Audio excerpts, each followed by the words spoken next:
नमस्कार। समृद्ध नेपाल सुखी नेपालीको नारा बाँडेर राजनीतिक अस्थिरतासँगै देशलाई गरिबबाट झन गरिब र नागरिकलाई झनै कमजोर बनाइएको आफ्नै देशको यथार्थ चित्र आफ्नै मनलाई गरुङ्गो बनाउँदै पस्कने अनुमति चाहन्छु।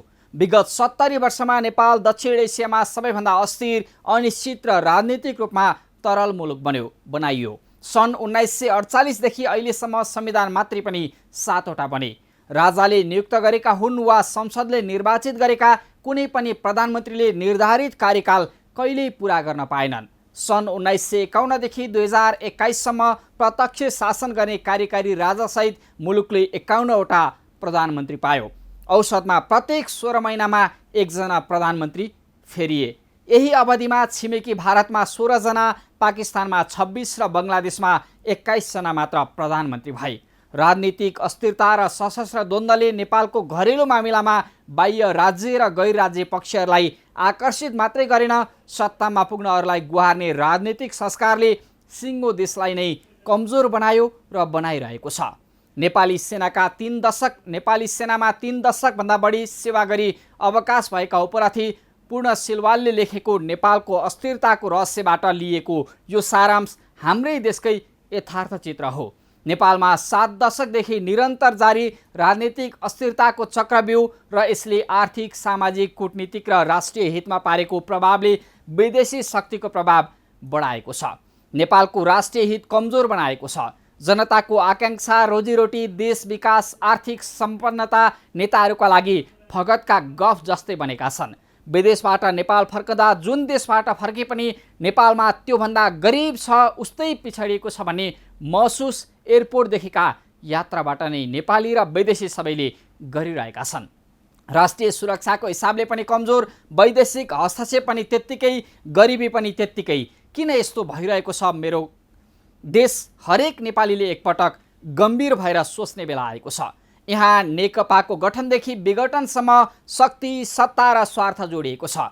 एमालेको अन्तर्कलहमा पनि उस्तै राजनीतिक लाभ हानिको स्वार्थ, जसपाको किचलोमा पनि पद र शक्तिकै हानाथाप। त्यसैले विवेकशील साझा पार्टीका अध्यक्ष रविन्द्र मिश्रले भने जस्तै स्थानीय तहलाई पुनर्संरचना र सुदृढ गर्दै संहिता खारेज गर्नुपर्ने अनि धर्मनिरपेक्षताबारे जनमत सङ्ग्रह गर्नुपर्ने आवाज उठ्न थालेको छ। धेरै राजा रजौटा पाल्ने भन्दा एउटा नै ठिक भन्ने भावना नागरिकमा बढ्न थालेको छ। सिंहदरबारको भ्रष्टाचार गाउँ गाउँसम्म पुर्याएर अनावश्यक रूपमा जनप्रतिनिधि तथा कर्मचारीको सङ्ख्या बढाएर शासन सत्तामा झन भाँडभैलो मचाएर देश र जनताले पाए चाहिँ के? एकपटक नेतादेखि जनतासम्म सबैले आफै भित्रबाट समीक्षा गर्ने कि? आउनुहोस् सुरु गरौँ आम जनताले बेहोरेको समस्या, अभाव र सरकारी सेवा सुविधाको झन्झट समाधानको सारथी बन्ने कार्यक्रम जनताको इजलास। म पुण्य प्रसाद धमला। कार्यक्रमको सुरुवातमा हेरौँ यो झलक।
स्वागत छ कार्यक्रम जनताको इजलासमा। आज हामी नेपाल निर्माण व्यवसायी महासङ्घका अध्यक्ष रवि सिंह विरुद्ध दर्ता भएको भ्रष्टाचारको मुद्दा र विगतदेखि महादेव खिम्ती निर्माण सेवा प्रणालीले गर्दै आएको बदमासीबारेको रिपोर्ट, बढ्दै गरेको कोरोना सङ्क्रमण, नयाँ भेरिएन्ट र तेस्रो लहरको जोखिमबारेको रिपोर्ट र असक्षम व्यवस्थापनका कारण सार्वजनिक संस्थानहरूले हरेक वर्ष सरकारमाथि बढाएको ऋणको भारबारेको रिपोर्टसहित उपस्थित भएका छौँ। तपाईसँग पनि कुनै समस्या र गुनासो छन् भने हामीलाई पठाउन वा टिपाउन सक्नुहुनेछ। तपाईहरूका समस्या र गुनासोलाई हामी कार्यक्रममा उच्च प्राथमिकता दिनेछौँ। अब आजको पहिलो विषय, नेपाल निर्माण व्यवसायी महासङ्घका अध्यक्ष रवि सिंह अर्थात् ठेकेदारहरूका नेता। कुनै समय थियो निर्माण व्यवसायी विवादमा आउँदा अनि अनियमितताको प्रश्न उठ्दा सिंहले भन्ने गरेका थिए, दोषी देखिएमा सरकारले कारबाही गरोस्, महासङ्घ साथमा छ। तर आज महादेव खिम्ती निर्माण सेवा प्रालिका प्रबन्ध निर्देशक रहेका उनै सिंहमाथि भ्रष्टाचारको मुद्दा लागेको छ। त्यो पनि राष्ट्रिय गौरवको आयोजना मध्य पहाडी लोकमार्गको खोटाङ स्थित एउटा सडक खण्डमा अनियमितता गरेको अभियोगसहित। सडकमा भएको अनियमितता र महादेव खिम्तीको निरन्तरको बदमासी बारेको यो रिपोर्ट हेरौँ।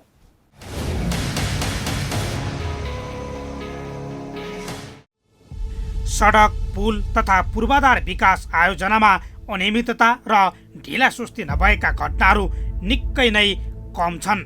नेपालको पूर्वाधार विकासका साझेदार मानिएका सानादेखि ठुला ठेकेदारहरू कमसल काम गरेर कमाउन मात्रै केन्द्रित छन् भन्दा फरक पर्दैन।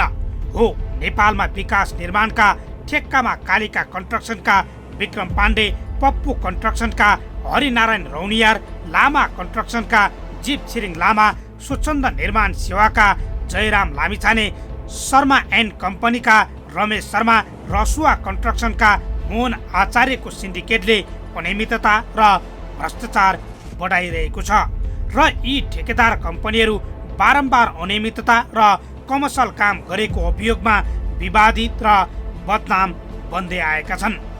निर्माण क्षेत्रको सिन्डिकेटमा परामर्शदाता ERMC पनि जोडिएको छ।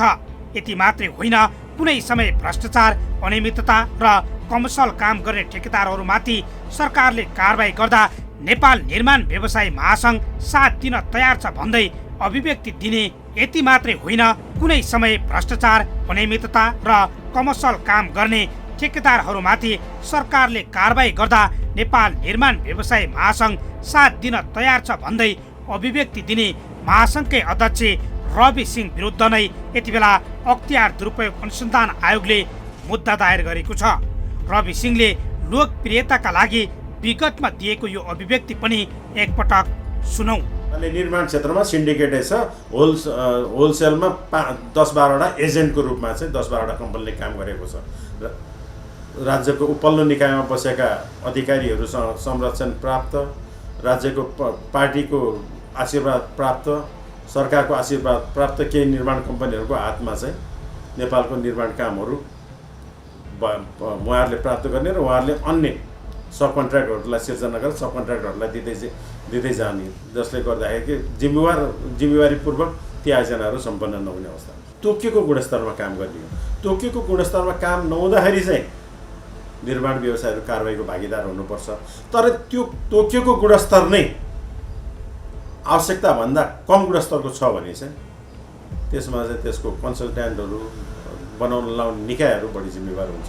मध्य पहाडी लोकमार्ग अन्तर्गत खोटाङ जिल्लाको एक खण्डको ठेक्कामा अनियमितता भएको आरोपमा अख्तियार दुरुपयोग अनुसन्धान आयोगले निर्माण व्यवसायी सिंह, मध्य पहाडी लोकमार्ग योजना धुलीखेल कार्यालयका तत्कालीन योजना प्रमुख विजय चापागाई सहित 5 जना विरुद्ध मङ्गलबार भ्रष्टाचार मुद्दा दायर गरेसँगै यो अभिव्यक्ति सस्तो लोकप्रियताका लागि मात्रै थियो भन्ने आफै पुष्टि भएको छ। एउटै योजना कार्यालयबाट एउटै चेनेजमा 2वटा ठेक्काबाट एउटै प्रकृतिको काम ओभरल्याप गरिएको अख्तियारले जनाएको छ। एउटा ठेक्काबाट DPR अनुसारको इस्टिमेट तयार भएको कामको भुक्तानी भइसकेपछि फेरि सोही चेनेजमा अर्को ठेक्काबाट काम गराई बिल तयार पारी भुक्तानी दिने काम गरी 68,93,778 रुपियाँ हिनामेना गरिएको पाइएपछि मुद्दा दायर गरिएको अख्तियारको दाबी छ। पुष्पलाल मध्य पहाडी राजमार्ग अन्तर्गतको एउटा योजना कार्यालय छ धुलीखेलमा। त्यसको खोटाङमा पर्ने सडक खण्ड जसलाई हामीले चेनेज भनेर भन्छौँ, त्यो निर्माण गर्ने क्रममा अनियमितता भयो भनेर चाहिँ आएको उजुरीमा अख्तियार दुरुपयोग अनुसन्धान आयोगले आफ्नो अधिकार अनुसारको चाहिँ छानबिन गरेको छ र त्यसमा चाहिँ करिब 4-5 वटा विभिन्न गल्तीहरू भएको अख्तियारको अनुसन्धानले देखाएको छ। अनि त्यसरी ती भएका गल्तीहरूमा तत्कालीन योजना प्रमुखदेखि लिएर इन्जिनियर, लेखा अधिकृत र महादेव खिम्ती निर्माण सेवा प्रणाली काठमाडौँका प्रबन्ध निर्देशकलाई भ्रष्टाचार गरेको अभियोगमा आयोगले मुद्दा दायर गरेको छ। महादेव खिम्ती निर्माण सेवा प्रणालीका प्रबन्ध निर्देशक समेत रहेका नेपाल निर्माण व्यवसायी महासङ्घका अध्यक्ष सिंह विरुद्ध मात्रै 68,93,778 रुपैयाँ 5 पैसा बिगो माग दाबी गरिएको छ। यस्तै अख्तियारले योजना प्रमुख विजय चापागाई, तत्कालीन इन्जिनियर दीपक कुमार खड्का, तत्कालीन सब इन्जिनियर गजेन्द्र प्रसाद राउतसँग पनि सोही बराबरको बिगो माग दाबी गरेको छ। तत्कालीन लेखा अधिकृत दुर्न प्रसाद भुइँयालसँग 21,49,818 रुपैयाँ बिगो माग दाबी गरिएको छ। आयोगले को हाई प्रोफाइलको छ, को लो प्रोफाइलको छ भनेर त्यसरी अनुसन्धान गर्दैन। अनियमितता भएको विषयमा उजुरी पर्यो। उजुरी पर्दाखेरि यो विशेष प्रकृतिको उजुरीलाई हेर्दाखेरि यसमा जस्तै भेरिएसनमा अनियमितता भएको होइन, अनि त्यस्तै इस्टिमेट विपरीतको काम भएको, अनि एउटै चेनेजमा 2वटा टेन्डरहरू अथवा ठेक्काहरू भएका र एउटा चेनेजबाट भएको ठेक्कामा भइसकेको काम सम्पन्न भएर भुक्तानी भइसक्दा पनि सोही चेनेजमा अर्को ठेक्काबाट काम सम्पन्न भएको भनेर चाहिँ दोहोरो भुक्तानी लिएको अनुसन्धानको ब्यौराले देखाउँदछ। यसरी अनुसन्धान गर्ने क्रममा आयोगले को मान्छे कस्तो पदमा रहेको छ भन्ने कुरालाई व्यवस्था गर्दै वास्तवमा अनियमितता भ्रष्टाचार भएको छ कि छैन भन्ने कुरा हेर्ने हो। त्यसकारण यसमा हामीले कस्तो मान्छे भन्दा पनि अनियमितता वा भ्रष्टाचार भएको छ कि छैन भन्ने कुरा हेरेका छौँ। हामीले यसमा 5 जना व्यक्तिहरूलाई 68,93,000 को मागदाबी लिएका छौँ प्रत्येक व्यक्तिलाई। त्यसमध्ये तत्कालीन लेखा अधिकृतलाई 21,49,000 को मागदाबी लिएका छौँ। बाँकी 4 जनालाई 68,93,000 करिबको मागदाबी लिएको अवस्था छ। हुन त सिंहमाथि भ्रष्टाचारको मुद्दा दायर भएको यो नै पहिलो घटना होइन। उनी विरुद्ध 2077 पुस 14 गते लाल बकैया नदी नियन्त्रण आयोजनामा 3 करोड रुपैयाँ भन्दा बढी अनियमितता गरेको आरोपमा अख्तियार दुरुपयोग अनुसन्धान आयोगले मुद्दा दायर गरेको थियो। यो अनियमितता काण्डमा अध्यक्ष सिंहसँगै आयोजना प्रमुख राजकुमार श्रीवास्तव र इन्जिनियर पाण्डव प्रसाद देव, महादेव खिम्ती र मैनाचुली जेबीका साझेदार मैनाचुली निर्माण सेवा प्रणालीका प्रबन्ध निर्देशक मदन कुमार अधिकारी तथा महादेव खिम्ती र मैनाचुली जेबीका आधिकारिक प्रतिनिधि सन्तोष प्रधान साई मुछिएका थिए। गुणस्तरहीन तार प्रयोग गरी काम गरेको र गुणस्तर परीक्षण नगरी भुक्तानी दिएर अनियमितता भएको अख्तियारले अभियोगमा लगाएको थियो।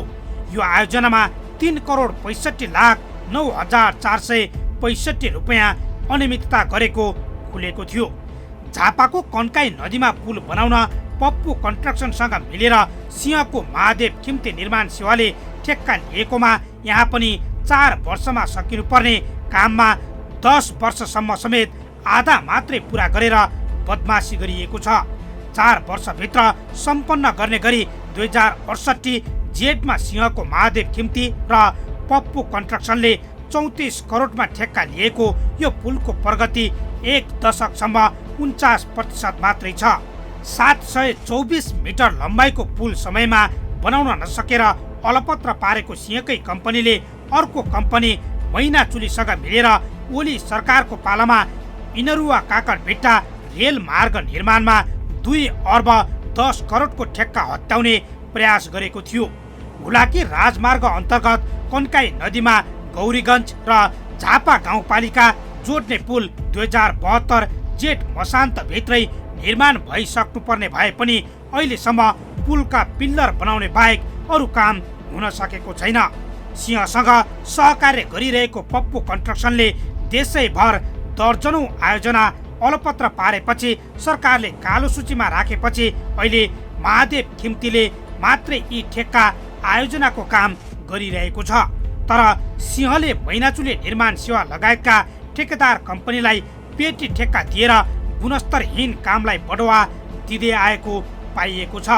कानुन व्यवसायहरू समेत ठेकेदारहरूमा मनोमानी बढेको दाबी गर्दै ठेक्का सम्झौता पछिको नियमन र गलत गर्ने माथि कठोर कारबाही गर्न सरकार गम्भीर बन्नुपर्ने बताउँछन्। बारम्बार मनोमानी, अनियमितता र ढिला सुस्तीमा मुछिएका ठेकेदारहरूलाई थप ठेक्का दिएर प्रोत्साहन गर्ने भन्दा पनि सधैँका लागि अयोग्य साबित गराउने परिपाटीको विकास गरेर ठेक्का प्रणालीको व्यतिथि सुधार्नुपर्ने छ। ठेक्कामाथि ठेक्का थुपार्ने र गुणस्तरहीन काम, समयमा कहिल्यै ठेक्का लिँदाको प्रतिबद्धता पुरा नगर्नेहरूलाई कहिलेसम्म शासक र प्रशासकले संरक्षण र राजनीतिक आश्रय दिने, ठेक्कामा जोडिने राजनीतिक पक्षधरता र स्वार्थले प्रभावित भइरहेको विकास प्रणालीलाई सुधार्न शासक र प्रशासक गम्भीर बन्ने कि?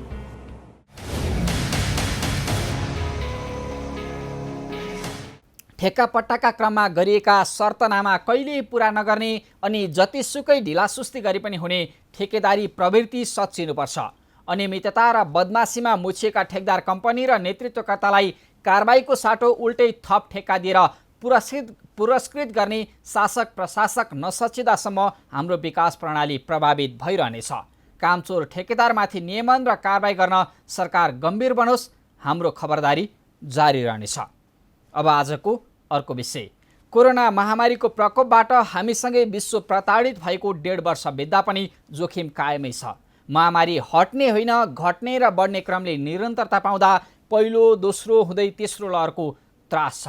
अझ नयाँ नयाँ भेरिएन्टको प्रकोप बढ्दा समेत जनस्वास्थ्यका मापदण्डको पालना सहितको सावधानीमा तपाईँ हामी गम्भीर बन्न सकिरहेका छैनौँ। कोरोनाको जोखिम र तपाईँ हामीले गर्नुपर्ने सचेतनाका जिम्मेवारीबारे हाम्रो टिमले तयार पारेको यो रिपोर्ट हेरौँ।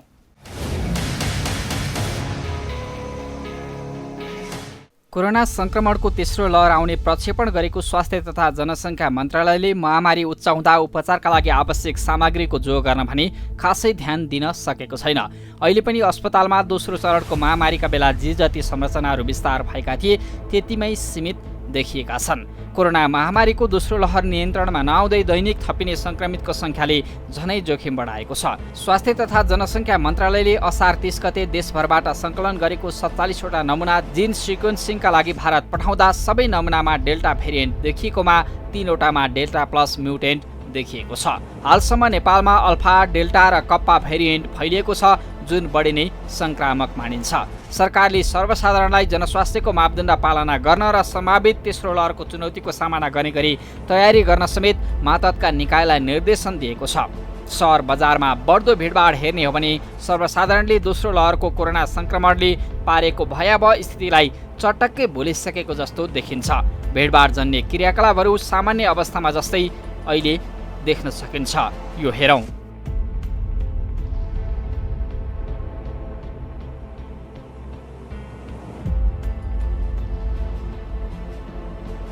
मानिसहरू बाहिर हिँडुल गर्दा सामान्य मास्क समेत प्रयोग गर्न छाडिसकेका दृश्य प्रशस्त देखिन्छन्। तेस्रो लहर आउने निश्चित हुँदा समेत यसले पार्ने प्रभावप्रति न सरकार चिन्तित छ न त सर्वसाधारणमै सचेतना पुगेको देखिन्छ। सर्वसाधारणको ध्यान नै खोपतिर छ, तर सतर्कता अपनाउनेतिर कोही पनि गम्भीर देखिएका छैनन्। दुईचोटि भइसक्यो, एकचोटि पनि होइन। अब यो थर्ड टाइममा चाहिँ अलि होसियार हुनु पर्यो। अब चाहिँ सबै खुलिसक्यो होइन, अब चाहिँ लकडाउन भए पनि मान्छेलाई लकडाउन छ र भन्ने जस्तो भइसक्यो कि अहिले चाहिँ। त्यही भएर अब थर्ड वेभ त अब यो गएको 2-3 दिनबाट एकदमै बढिरहेको छ नि त केसहरू।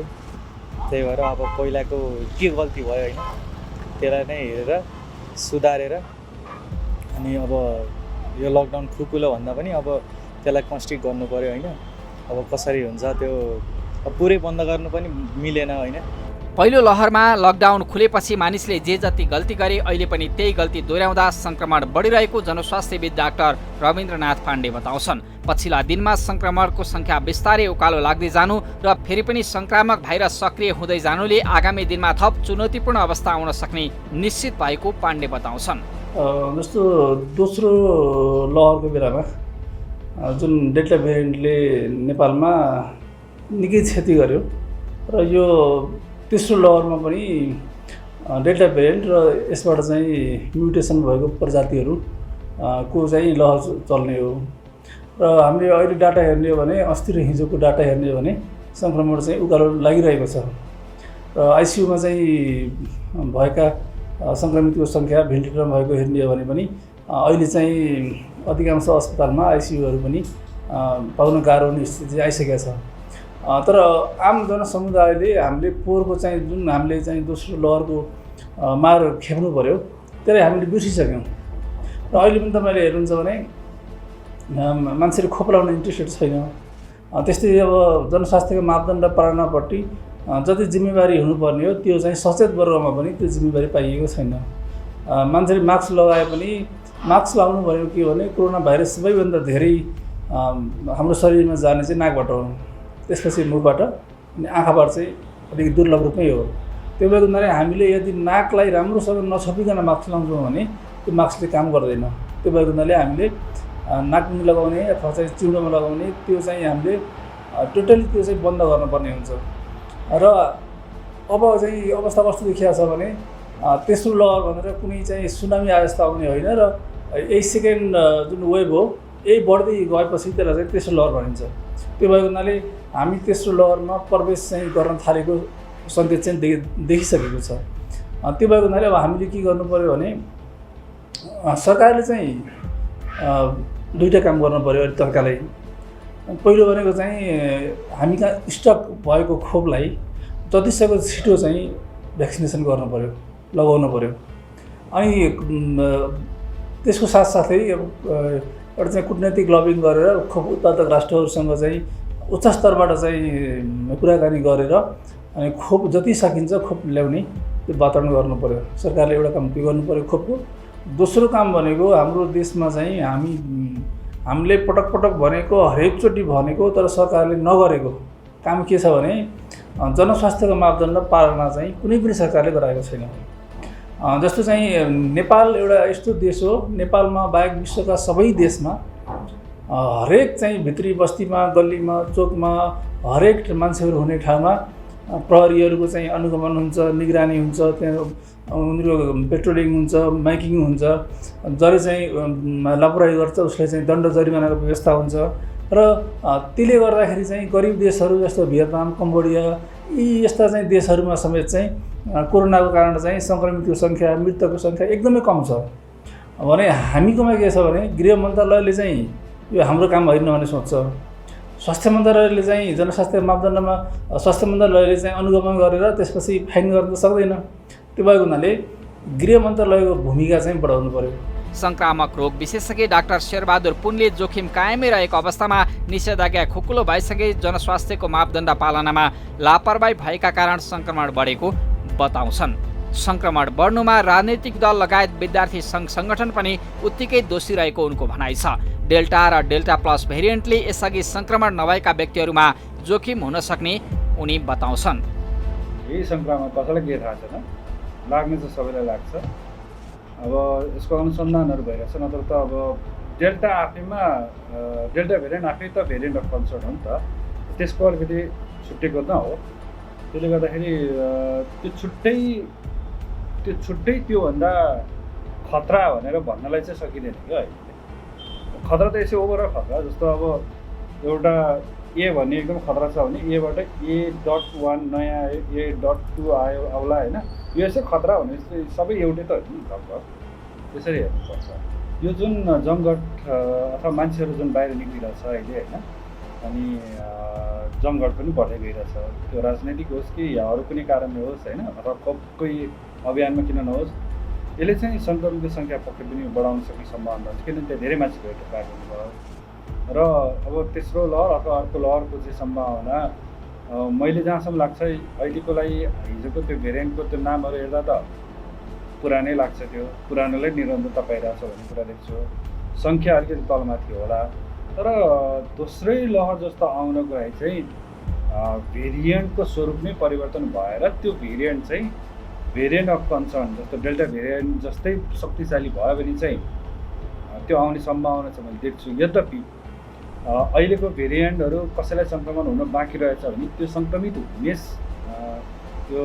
हुने सम्भावना चाहिँ बढ्दै नै जान्छ। किनभने उनीहरू चाहिँ निरन्तर रूपमा यदि व्यवस्था गऱ्यो भने चाहिँ सङ्क्रमित हुन सक्ने सम्भावना चाहिँ रहन्छ। मलाई लागेको चाहिँ अब जुन एउटा उत्कर्षमा जुन पुग्ने सम्भावना छ त्यो बेलामा चाहिँ धेरै अस्पतालको शय्याहरू नपुग्ला, उपचारको लागि अक्सिजनको कमी भयो हामीलाई यो बेला होइन, त्यो सम्भावनाहरू चाहिँ नहोस् भन्नको लागि त तयारी गर्नुपर्ने हुन्छ। तर अब यति मात्र होला भन्ने चाहिँ एउटा आँकला हो, आकलन हो, त्योभन्दा बढी पनि हुनसक्छ होइन। त्यो अब किनभने धेरै त मान्छे त लक्षण नभएको सङ्क्रमित धेरै छ नि त, हामी टेस्ट गर्दैनौँ होइन। त्यसले गर्दाखेरि यति होला भन्नेमा चाहिँ मलाई खासै त्यति चासो छैन। तर मृत्यु हुन सक्ने सम्भावना जुन एउटा छ अथवा जटिल अवस्था हुने जुन सम्भावना छ त्यसलाई चाहिँ हामीले हुन दिनु भएन।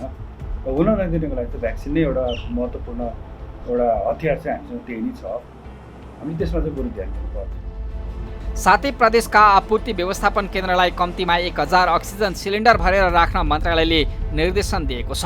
सम्भावित तेस्रो लहरको लागि तिनै तहका निकायलाई जिम्मेवार बनाउन पूर्वाधारको तयारी, जनशक्ति व्यवस्थापन तथा एम्बुलेन्सको व्यवस्था र शय्याहरूको जोड गर्न निर्देशन दिएको स्वास्थ्य मन्त्रालय आफू भने पूर्व तयारीमा गम्भीर देखिएको छैन। अहिले हामीले जनजीविकालाई सहज होस् भनेर खोल्दै गरेको, अलिक कुलो बनाउँदै गरेको विषयलाई सर्वसाधारणहरूको बुझाइमा जोखिम कम भइसकेर सबै कुरा खुलेको हो भन्ने बुझाइ पर्यो कि भन्ने जस्तो देखिन्छ। व्यवहारहरू सार्वजनिक स्थलमा हेर्दाखेरि जुलुसहरू, प्रदर्शनहरू, मानिसको दूरी कम हुँदै भेटघाट बढ्दै गरेको जसले देखिया छ, त्यसको नतिजा बिस्तारै देखिन सुरु गरेको छ। सङ्क्रमण बिस्तारै बढ्न थालेको छ। हिजो आज भएका जुलुसको सङ्क्रमणको जुलुसकै रूपमा आउने गरी भोलि नै देखिँदैन, पर्सि नै देखिँदैन। त्यो 3 हप्ता 4 हप्तामा भयावह रूपमा आउने हुन्छ। त्यो कुराहरू हामीले बुझिदिनुपर्छ। आज नै पहिलो लहरमा हामी धेरै व्यक्तिहरू लक्षणविहीन अवस्थामा सङ्क्रमण भयो, मुक्त भयौँ, निको भयो। त्यसपछि हामीले के बुझ्यौँ भने कोभिड त केही होइन रहेछ, खासै गाह्रो पर्दो रहेन रहेछ भन्ने बुझ्यौँ। त जस कहाँ परेको थियो उहाँहरूले मात्रै चेत्नुभयो, अरू व्यक्तिहरूले हल्का रूपमा लियौँ। हामी सडकमा धेरै मानिस आयौँ, धेरै ठुला भेटभाडहरू हामीले गऱ्यौँ। हामी सार्वजनिक स्थलमा यसरी भेट्यौँ कि मानव कोभिड नै छैन, हामी एकदमै नयाँ पहिलेकै अवस्थामा आइपुग्यौँ भन्ने हिसाबले हाम्रा व्यवहारहरू त्यसरी गऱ्यौँ। नतिजा सेकेन्ड वेभमा, दोस्रो लहर हामीले नराम्रोसँग भोग्यौँ, एकदमै चुनौतीपूर्ण अवस्थामा भोग्यौँ। हामीले सबैले भएका छौँ, सङ्क्रमित हुँदा नै हामीलाई गाह्रो भएको देखेका छौँ। गाह्रो भएका व्यक्तिलाई अस्पताल व्यवस्थापन गर्न कति गाह्रो भएको छ स्वास्थ्य कर्मीलाई थाहा छ कि सम्बन्धित परिवारलाई थाहा छ। त्यो गाह्रो बिचमा पनि हामीले धेरै पीडाहरू, धेरै त्यो दुःखहरू पछिसम्मलाई अविस्मरणीय रहने गरी आफन्तहरू गुमाएका छौँ।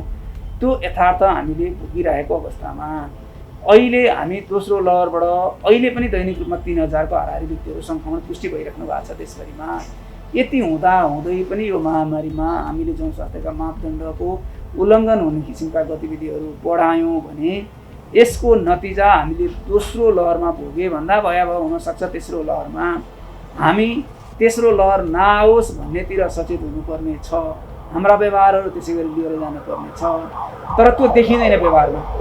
नेपालमा कोरोना भाइरसको पहिलो सङ्क्रमितको उपचारदेखि दुईवटै महामारीमा सङ्क्रमितको उपचार गर्दै आएको शुक्रराज ट्रपिकल तथा सरुवा रोग अस्पतालमा फेरि कोरोना सङ्क्रमणका कारण गम्भीर बनेका बिरामीहरू भर्ना हुने क्रम बढ्दो छ। अस्पतालका निर्देशक डाक्टर अनुप बास्तोला अस्पतालमा पछिल्लो समय कोरोनाका गम्भीर बिरामी बढ्न थालेको बताउँछन्। यो पछिल्लो समयमा अलिकति बढेको जस्तो लागेको छ र आउने बिरामीहरू चिकित्सा आइसुका शय्याहरू चाहिँ पूर्ण रूपमा खाली अथवा मध्यम स्तरमै खाली हुन नसकेको अवस्था छ। यसले के जनाउँछ भन्दाखेरि सङ्क्रमण समुदायमा चाहिँ निषेधाज्ञा तोड्यो, मानिसहरू भिड लाग्न थाल्यो। अहिले त्यो हाम्रोमा पनि हुन्छ, त्यो कोसिस गरे पनि यो भिड होइन व्यवस्थापन गर्न सक्दैन। अन्य ठाउँमा पनि त्यस्तो किसिमका भिडहरू छन्। अब विभिन्न किसिमका भोजभतेर अथवा जुन पार्टीका भेलाहरू त्यस्ता कार्यक्रमहरू भइरहेका छन्। यसले पक्कै पनि सङ्क्रमणको जोखिम चाहिँ बढाउँछ, किन भन्दाखेरि हामीसँग सङ्क्रामक भाइरस छ र यो सङ्ख्या अब जसरी मानिसहरू बाहिर काममा निस्केका छन् त्यो व्यक्तिहरूले अप्नाउनु पर्ने मापदण्ड जुन त्यहाँको म्यानेजरियल लेभलले गरिदिनुपर्ने त्यो स्थानमा भएको छ कि चाहिँ त्यसलाई मोनिटरिङ गरिदिने ती कुराहरू चाहिँ भइरहेको जस्तो मलाई लाग्दैन। यसको कारणले गर्दाखेरि हामी सङ्क्रमण बढेर जाने उच्च जोखिममा रहेका छौँ। दोस्रो लहरमा जे जति अभावहरू झेल्नु पर्यो, आगामी दिनमा यस्तो अवस्था नआओस् भन्नका लागि सरकार अझै चनाखो हुनुपर्ने देखिएको छ। जबकि दोस्रो लहरको उच्च बिन्दु मानिएको 28 वैशाखमा 21316 नमुना परीक्षण गर्दा 9,483 जनामा संक्रमण पुष्टि भएको थियो भने 20 असारमा दोस्रो लहरमै सबैभन्दा कम 1,603 जनामा संक्रमण पुष्टि भएको थियो। त्यस यताका 23 दिनको तथ्याङ्क हेर्दा 4 साउनसम्म संक्रमितको सङ्ख्या 2,000 देखि 3,000 हाराहारीमा बढेको छ। 5 साउनमा 3,123 जनामा संक्रमण देखिएको छ। त्यसको 3 दिनसम्म केही कम भएको दैनिक संक्रमित थपिने क्रम 9 साउनबाट 3,114 पुगेको छ। साउन 10 मा 2,237, 11 गते 3,421 र 12 गते 2,879 पुगेको छ। पहिलो लहरमा लकडाउन खोलेको झन्डै 3 साताको अवधिमै संक्रमण बढेको थियो। दोस्रो लहरमा पनि संक्रमण वृद्धिको ट्रेन्ड पहिलो लहरमा जस्तै छ। 7 साउन यता क्रमशः निषेधाज्ञा खुकुलो बनाएको छ र पछिल्ला दिनमा राजनीतिक गतिविधि समेत बढेका छन्। पहिलेभन्दा संक्रामक रहेको डेल्टा भेरिएन्ट समुदायमै रहिरहेको अवस्थामा निषेधाज्ञा खुकुलोभन्दा संक्रमण बढेको देखिन्छ। तर सतर्कता भने अहिले पनि लगभग शून्य जस्तै छ।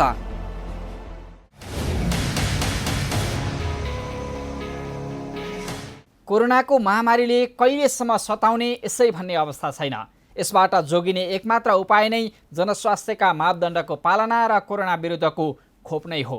सरकार सबैलाई खोप लगाउने विषयमा गम्भीर बनोस्। तपाईँ हामी मास्क लगाउने, भौतिक दूरी कायम गर्ने, हातमा सफाई गर्ने विषयमा ध्यान दिने लगायतका जनस्वास्थ्यका मापदण्डको पालनामा जिम्मेवार बनाऊ। हाम्रो खबरदारी र सचेतना यतिका लागि। अब एकैछिन विश्रामपछि असक्षम व्यवस्थापनका कारण सार्वजनिक संस्थानहरूले हरेक वर्ष सरकारमाथि बढाएको ऋणको भारबारेको रिपोर्टसहित उपस्थित हुनेछौँ। हामीसँगै रहनुहोला।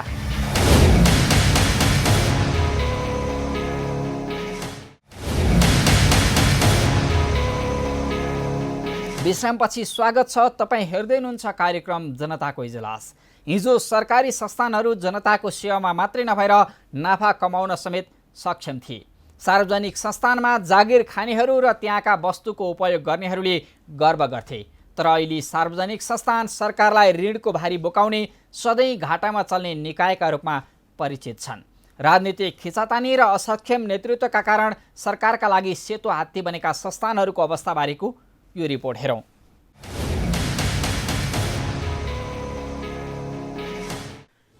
सरकारको स्वामित्वमा रहेका सार्वजनिक संस्थानहरू घाटाका आधारमा हरेक वर्ष उकालो चढ्दैछन्। असक्षम व्यवस्थापनका कारण सार्वजनिक संस्थानहरूले हरेक वर्ष सरकारलाई ऋणमा डुबाउँदैछन्। निजी क्षेत्रले सञ्चालन गरेका एकै प्रकृतिका उद्योग अथाह नाफामा गए पनि सरकारको स्वामित्वमा रहेका संस्थानहरू सधैँ घाटामा चल्नुले हरेक क्षेत्रमा हुने राजनीतिकरणको खराब पक्ष उजागर पनि गर्ने गरेको छ। नेपाल सरकारको स्वामित्वमा रहेका अधिकांश संस्थानहरू यति बेला पनि डुबानमा परेका छन्। नेपाल आयल निगम, नेपाल वायु सेवा निगम, दुग्ध विकास संस्थान, हेटौडा सिमेन्ट उद्योग, नेपाल औषधि लिमिटेड लगायतका संस्थान यति बेला करोडौँ घाटामा छन्। नेपाल टेलिकमको नाफामा यो वर्ष निकै कमी आएको छ। वार्षिक 17 अर्बको नाफा कमाइरहेको टेलिकमले यो वर्ष मात्र 9 अर्ब रुपियाँ नाफा कमाएको छ। नाफामा चलेका संस्थानमा जडीबुटी उत्पादन तथा पशुधन कम्पनी लिमिटेड पनि छ। त्यो कम्पनीले गत वर्ष खुद नाफा 12 करोड 20 लाख आर्जन गरेको थियो। नेपाल वायु सेवा निगम अर्बौं ऋणमा डुबेको छ। बाँकी संस्थानहरू पनि घाटामै चलिरहेका छन्। चाहे त्यो नेपाल आयल निगम होस् वा दुग्ध विकास संस्थान या साल ट्रेडिङ लिमिटेड। सामाजिक उत्तरदायित्व पूरा गर्नुपर्ने कारण सार्वजनिक संस्थानहरू घाटामा चलिरहेको अर्थ मन्त्रालयका प्रवक्ता महेश आचार्य बताउँछन्। सार्वजनिक संस्थानहरूको गठनका पछाडिका उद्देश्यहरू हेऱ्यो भनेदेखि त्यसमा जस्तो अघि भने जस्तै सामाजिक उत्तरदायित्व निर्वाह गर्ने उद्देश्य हुन्छ एउटा, अर्को अब रोजगारी सिर्जना गर्ने उद्देश्य हुन्छ। त्यसले गर्दाखेरि सरकारका नीतिहरूलाई कार्यान्वयन गर्ने हिसाबमा आएको कारणले गर्दाखेरि सरकारले जुन अब वार्षिक रूपमा नीतिहरू ल्याइराखेका हुन्छ त्यो नीतिको आधारमा पनि काम गर्नुपर्ने भएको कारणले गर्दाखेरि उनीहरूले कहिलेकाहीँ नाफालाई मात्रै प्रमुख उद्देश्य बनाएर काम गर्न सक्दैनन्। जस्तो उदाहरणको लागि यहाँहरूले हेर्नुभयो भने देख्नुहुन्छ हामीले अहिले यो चालु आवकको बजेट जुन घोषणा भएको थियो त्यसमा यो साल ट्रेडिङ अब खाद्य व्यापार तथा व्यवस्था तथा व्यापार कम्पनी लिमिटेडले नागरिकहरूलाई बिक्री गर्ने यो खाद्य सामग्री हैन ग्यास जस्ता आधारभूत आवश्यकताका वस्तुहरू चाहिँ हामीले 20% छुटमा दिनेछौँ त्यो 20% छुटमा चाहिँ सरकारले त अर्थ मन्त्रालयबाट सरकारले आफ्नो कोषबाट केही रकम हालिदिने कुरा भयो भने अर्को चाहिँ ती संस्थाहरूले नै आफ्नो तर्फबाट नै अलिकति चाहिँ छुट दिने कुरा भयो। भनेपछि चाहिँ निजी क्षेत्रलाई त त्यस्तो हुँदैन। भनेपछि सरकारको एउटा सामाजिक उत्तरदायित्व निर्वाह गर्ने क्रममा ती संस्थानहरूले परल मूल्यमा केही छुट दिएर बेच्नुपर्ने अवस्था आयो। भनेपछि यस्तो खालको चाहिँ व्यवस्थाहरूले गर्दाखेरि नि कहिलेकाहीँ हामीले नाफाभन्दा सामाजिक उत्तरदायित्वलाई पनि हेर्नुपर्ने भएको कारणले गर्दाखेरि त्यो अघि मैले भने जस्तो तुलना गरेर ठ्याक्कै नाफा निजीले यस्तो गर्यो अनि त्यही खालका त्यस्तै उद्देश्य भएका सार्वजनिक संस्थानले गरेन भनेर तुलना गर्न चाहिँ गाह्रो हुन्छ। सरकारी भाषाले सामाजिक उत्तरदायित्वका कारण सार्वजनिक संस्थानहरू घाटामा गएको बताइए पनि चरम व्यतिथिका कारण ती संस्थानहरूले नाफा कमाउन सकिरहेका छैनन्। राजनीतिक अस्थिरता र हस्तक्षेप, कमजोर व्यवस्थापनका कारण सार्वजनिक संस्थानहरू घाटामा जाने गरेका छन्। सार्वजनिक संस्थान बोर्डका अध्यक्ष विमल वाग्ले भने सार्वजनिक संस्थानहरू घाटामा जानुको मुख्य कारण राजनीतिक हस्तक्षेप रहेको बताउँछन्। त्यहाँभित्रको सबैभन्दा ठुलो कुरो व्यवस्थापकीय कमी कमजोरीहरू अचाक्लै धेरै छ। राजनीतिक हस्तक्षेप त्यत्तिकै छ। तपाईँको चाहिँ सुशासनको मामलामा प्रश्न गर्ने ठाउँ प्रशस्त छ। अब यो व्यवसाय भनेको कस्तो हुन्छ भने तपाईँको नतिजामा यसलाई हेर्नुपर्छ कि नतिजामा हेर्नुपर्छ। तर अब सरकारी भएर चलाउनु पर्दाखेरि चाहिँ मान्छेहरू नतिजामा नहेरिकन प्रक्रियामा हेर्छन्। प्रक्रियामा हेरेर नतिजा खोज्ने होइन कि होइन, प्रक्रियासँग पनि नतिजा जोडिन्छ, त्यो भने होइन मैले, तर यसको नतिजा हेर्नुपर्छ। अब हाम्रो चाहिँ नतिजालाई मात्रै फोकस गरेर काम गर्ने चलनै छैन। त्यस किसिमको सुविधा नै दिएका छैनन्।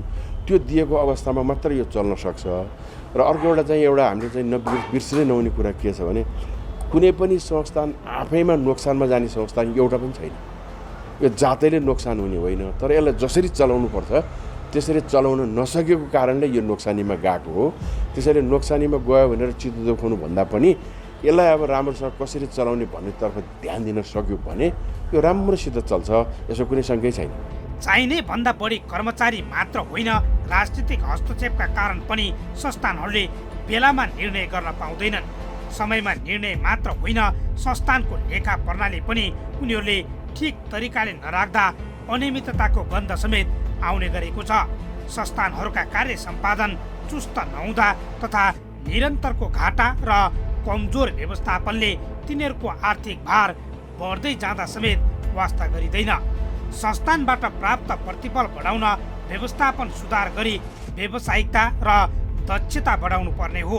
तर संस्थानका अधिकांश कर्मचारीको कार्यक्षमता र उत्पादकत्व प्रतिस्पर्धी बजारको तुलनामा निकै कमजोर देखिन्छ। ठुलो कारोबार गर्ने सार्वजनिक संस्थान एवं नाफामा सञ्चालित संस्थान समेत कोषमा व्यवस्था नगरिएको दायित्व अस्वाभाविक रूपमा बढ्दै गएको देखिन्छ। कतिपय संस्थानको निरन्तरको घाटाले संस्थानमाथि वित्तीय जोखिम र सरकारमाथि भार बढ्दै गएको छ। केही संस्थानमा त वर्षेनी घाटामा गएको प्रतिवेदन सार्वजनिक हुन्छ, तर कर्मचारीलाई बोनस उपहार दिइरहेको भेटिन्छ। संस्थान दुब्लाउने र कर्मचारी मोटाउने प्रवृत्तिले संस्थानहरू दैनिक घाटामा गइरहेका छन्। अझ संस्थान नै चलाउन गाह्रो भयो भन्दै सरकारसँग अनुदान माग्नेहरूको कमी छैन। सार्वजनिक संस्थानहरूको जगेर्नामै सरकारले वर्षेनी अर्बौं रुपैयाँ ऋण बोक्नु परिरहेको छ। संस्थानलाई कम्पनीकरण गर्ने सरकारको योजनामा कर्मचारी नै बाधक बन्ने गरेका छन्। जबसम्म सार्वजनिक संस्थानहरू राजनीतिक हस्तक्षेप, कमजोर व्यवस्थापन अनि अराजक कर्मचारी तन्त्रबाट सञ्चालित हुन्छन्, तबसम्म यस्ता संस्थानको प्रगति शून्य बराबर नै हुने देखिन्छ।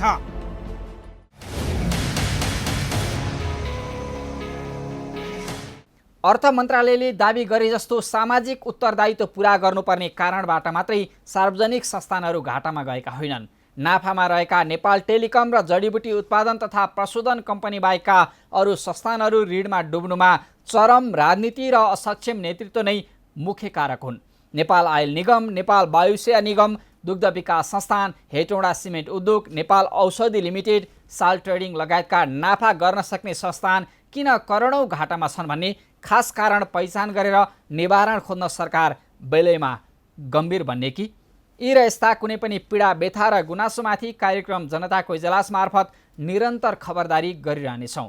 व्यवसायीले नीति नियम मिचेर गरेका बदमासी, जनताको गुनासो र कथाव्यथासँगै सरकारी निकायबाट दिइने सेवा प्रवाहमा भए गरेका कमजोरी केलाएर हामी सुधारको प्रयास कार्यक्रम मार्फत खोज्नेछौँ। तपाईँ हामीलाई आफूले बेहोरेका समस्या र गुनासो स्क्रिनमा देखाइएको टेलिफोन नम्बर र इमेल ठेगानामा टिपाएर वा पठाएर समस्या समाधानको साझा आवाज बन्न सक्नुहुनेछ। हवस् त, आजका लागि जनताको इजलास यति नै। फरक विषयवस्तु र तपाईँहरूकै गुनासोसहित अर्को कार्यक्रममा पुनः उपस्थित हुने नै छौँ। प्राइम टाइम्स टेलिभिजन हेर्दै रहनुहोला। नमस्कार।